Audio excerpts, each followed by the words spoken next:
Lately, we've been demonstrating comic lettering techniques by taking fan comments and turning them into dynamic pieces of typography, like this very kind person who was converted into a vomiting demon. And recently, a comment popped up that I thought was pretty interesting. Turn my comment into lettering of how a robot would speak underwater, please. I'm a great fan of you. Aw, you didn't have to add that you're a fan just to try and get us to use your comment. But hey, it can't hurt, thought the narrator, who sometimes did choose comments based on how nice they were. But the idea of an underwater robot is genuinely a fantastic opportunity to explore all kinds of styles in comic lettering. But literally minutes after the underwater robot request, we got a different comment. Could you make my comment into a lettering sequence? You could make it as if I'm a robot that slowly overheats and then explodes. That's also really awesome. And also another robot request. Actually, since we started doing comic lettering demonstrations, robots are one of the most common requests on our channel. But anyway, that's 2 comments with a lot to unpack. Between the water and the exploding and all the different kinds of robots and all the stylistic variations of robotic speech. Screw it. We're going all in.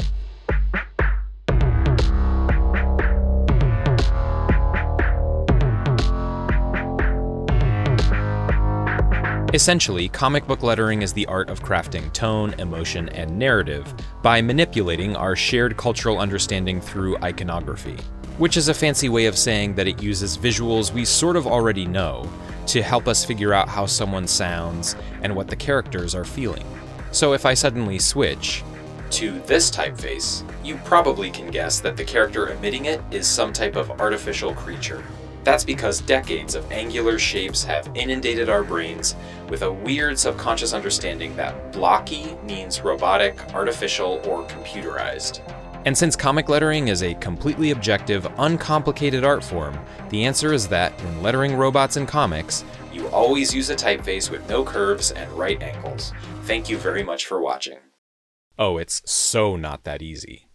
Because brilliant creators have also spent decades creating a far more diverse range of robots than just robotic and artificial. Some struggle to find their own humanity despite their robotic qualities. I accept your challenge, Doctor. Some are downright emotional. You think you've got problems? What are you supposed to do if you are a manically depressed robot? Some have a loud, brash voice. William Shakespeare, 1564. Some have slight vocal processing when they speak. What are your prime directives? Serve the public trust. Some sound Austrian. I'm a friend of Sierra Kana. Even though they originate in a future where Austria has theoretically been decimated, and the only reason an Austrian accent endures is because machines randomly decided to use it in their imitation of a human form. But of course, all of these examples are from film. How do you capture that range of subtleties in comics, a static medium without sound? Now, for the purposes of this video, let's just say that there are 2 typeface options. Because if we actually explored every kind of robotic, computery, comic booky font available online, I'd never finish this video. But let's just say that you can use a normal typeface or a blocky, robotic one. A brash robot that screams, "Warning! Immediate danger!" would probably use an overtly robotic typeface. And a replicant who passes for a human might say, Tears. In rain. in a more organic one. But what about a robot that falls in between these 2? Like a sophisticated robot that might have a slightly robotic voice, Why, it's my primary function set. but isn't nearly as brash as a clunky refrigerator with claws. This is where speech balloon style becomes useful. Because just like different typeface options, speech balloons can come in a variety of shapes, styles, and colors. I was reading the recent Transformers series from Daniel Warren Johnson and Mike Spicer, and noticed the use of rounded corner rectangular balloons with jagged electronic tails, which, when you think about it, matches the tone of those blocky yet sleek characters perfectly. Something similar is often used in Marvel comics whenever Tony Stark speaks from inside his armor. I know he's not technically a robot, but obviously this is supposed to evoke the feel of a vocoder or synthesized speech of some kind. But what I'm saying is that most of us have probably seen this style of speech balloon before, even if we never really thought about it much until now. So we can categorize it as universally understood iconography. So let's take this universally understood rectangular mechanical speech balloon and copy and paste it. and then put 2 different typefaces inside. The robotic balloon with the robotic typeface screams mechanical being, but the same balloon with a human typeface starts to blur the lines a little bit. This feels like a droid trained in etiquette and protocol to me, a mechanical being who was designed to simulate humanity, but never got their speech processors fully upgraded. Of course, rectangular isn't the only shape available to us. Older comics established the pointy balloon as a visual shortcut for anything transmitted or artificial. These are often called radio balloons for that reason. I actually used these when lettering our latest comic, Interdimensional 3, because I liked that classic, stark look in a black and white shaded sequence. The 2 retro styles complemented each other perfectly. But I've also seen a slightly cleaner, more modern version of the radio balloon, with fewer points. Tony Moore himself once reminded me of these when he commented on one of our videos and pointed me towards the lettering of Annie in Fear Agent. And by the way, both of these radio balloon styles are featured in the amazing book by Nate Picos, The Essential Guide to Comic Lettering, which I can't recommend enough. And Nate Picos also designs most of the fonts we feature in our videos, which are available through Blambot. When you start to build combinations of different balloon styles with different typefaces, you can immediately see the characters develop. The abrasive 1950s clunker bot probably sounds like, For your convenience, I am monitored to respond to the name Robbie. while an Uncanny Valley butler robot probably sounds like, I saw the inner me. Now, before we actually address the comment that started all this madness, a robot underwater, we should probably address temperature changes, because water can vary in temperature. I know that sounds extremely obvious, but as a thought exercise, how would you letter a synthetic character radioing back to base as it descends into a near-freezing ocean trench? Perhaps very differently than a poorly maintained, nuclear-powered robot that wades into warm tropical waters and screams as it overheats. Both are delightfully specific and immediately tell an engaging story, and the lettering can enhance that story. Luckily, we all have an established visual system for temperature variation, one so obvious that our appliances, cars, and portable devices are plastered with it. Blue means cold, red means hot. Well, in a more nuanced artistic medium, it might be more correct to say that cool colors mean cool and warm colors mean warm. Personally, when I close my eyes, I picture a gradient that looks something like this, where subtle temperature variations can be expressed by how far you want to be from neutral. And neutral is white because, of course, ordinary speech balloons in normal room temperature settings are almost always rendered as plain white. But an orange balloon might be good for a moment where a character is starting to feel a bit overheated. Mercy, I shouldn't have worn flannel down by the swamp. Pale blue could be for moments where you ask, can we please turn the thermostat up?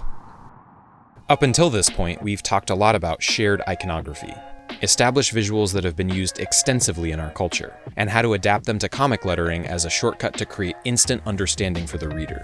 But there's another tool at our disposal that allows comic letterers to create their own looks and styles, and that's the method of borrowing from shared experience. Now, picture yourself underwater. Maybe go back in time to being a kid, diving in the deep end of a pool. You look down at the bottom and see the dancing pattern of light and shadow cast from the sun hitting the surface. You yell to your friend, and a cascade of bubbles pours out of your mouth. Those are visceral, shared experiences that are far more emotional than simply water equals the symbol of a water drop. That distinct pattern of water's surface reflections can actually be overlaid onto a speech balloon to create the sense that a character is deep underwater. Or we can actually create bursts of bubbles on all sides of a balloon to try and capture the air pouring out of someone's mouth as they speak into a liquid. Interestingly, as detailed and considered as these styles are, most readers probably won't fully notice them, but their meaning will be communicated subconsciously as a feeling that enhances the overall immersion of the story. Now, this all started with a couple commenters asking to have their words transcribed into lettering sequences. And actually, let's return to the 2 offhand examples from earlier. Well, wouldn't you know it, these 2 scenes are perfect drawings to accompany the requests. A deep sea robot and a robot that overheats. It's almost like somebody plans these things. Notice how the deep sea robot is really more of a human facsimile, less robotic and more replicant or android. Immediately, we can imagine that their voice is probably somewhat organic, but I still like the more square balloon here. I think the stark, geometric quality of a rectangular balloon actually adds to the sense that this is a well-engineered, modern android. But because I like the context of this character transmitting a message back to base as they descend on their mission, we'll borrow from a modern radio balloon and add some spikes for some extra storytelling power. Inside, we'll use the same natural typeface that we'd use for a human character, so it doesn't feel overly artificial. Because this character is descending into the deep, let's add the sense of dark, cold water by changing the coloring of the balloons and adding a slight water pattern over the sequence. To enhance the sense of increasing depth, we can actually dim the reflection pattern as the balloons get deeper, so it feels like we're actually descending away from the sun as the balloons move down the page. We're truly using all the tools at our disposal to enhance the narrative here. A lonely figure becoming lost in a deep ocean trench. The overheating robot is much more of a classic 1950s clunker bot, so automatically I want to use that classic spiky radio balloon. Both because its shape screams robotic, but also because it just feels, well, like screaming. And an overheating robot just seems like it would be loud. Of course, we'll also use our classic blocky typography, which also feels weirdly loud. Speaking of, let's also use that exploding bubbles technique around the edges of the balloons, so it really feels like a voice screaming underwater, unleashing sound. And in much the same way that we gradually changed the balloon style of the descending android, here we can slowly dial up the temperature with each balloon. First yellow, then orange, then red, to signify a cascading overheating. And now we have two extremely expressive drawings with extremely expressive lettering. But because the lettering is crafted to match the atmosphere and emotion of each drawing, the lettering is also weirdly invisible, like all good lettering should be. This is the part where I have to point out that you don't have to do any of this. You could, of course, letter our underwater robots with standard round white speech balloons. The artwork is certainly expressive enough to carry the story, but I will always challenge any comic creator with one question, whether we're talking about writing, drawing, coloring, or lettering. Why make comic books if you aren't going to make them kind of comic book-y? I'm not saying that comics can't be grim and dark and capture a sense of realism, but comics, by their very nature, are drawings with onomatopoeia sound effects and bright colors. And if you enjoy comics, you obviously enjoy their expressive qualities. Something draws you to comics over, say, documentaries or realistic prose, right? So why not take advantage of the cartoonish heritage of comics as a medium? So I'm just saying, have fun with your lettering. Dial up the style to immerse your reader. And as always, if you enjoy our content or have learned anything from us that's helped your own comic creation journey, or just boosted your appreciation of comics in general, please consider supporting us by picking up a copy of our own original series, Interdimensional.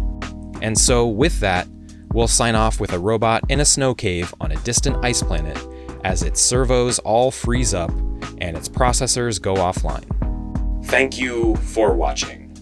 It's been fun.